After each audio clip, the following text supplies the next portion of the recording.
Batman, Addams Family, and those other shows that were in there at the 7:30 time period at that time. Later, the FCC forced us out of 7:30 back to 8 o'clock. The stations made that happen to us, and we weren't able to stop it. But it went at 7:30, and those shows like the Addams Family, and if you look at the record, they only lasted 2 or 3 years. On those shows that take off with an absolute ascendancy in audience from the word go, they have a descendancy that's almost the same thing. And it's true today.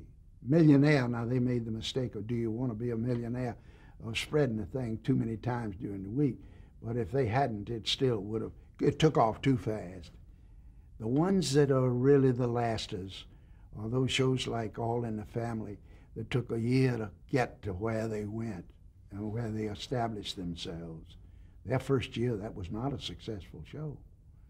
Only Bobby Wood and his confidence in that show kept it on. And then it stayed on the air for, my gosh, I guess 8 years. You talked about meeting with the FCC.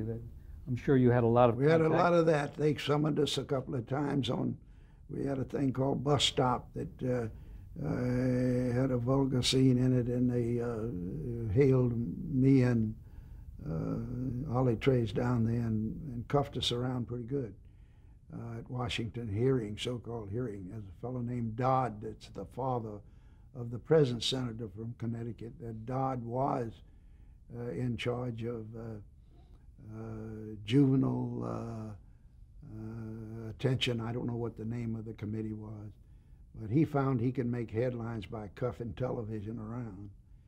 And we spent a lot of time in Washington, and I spent a lot of time in court. We were sued a lot.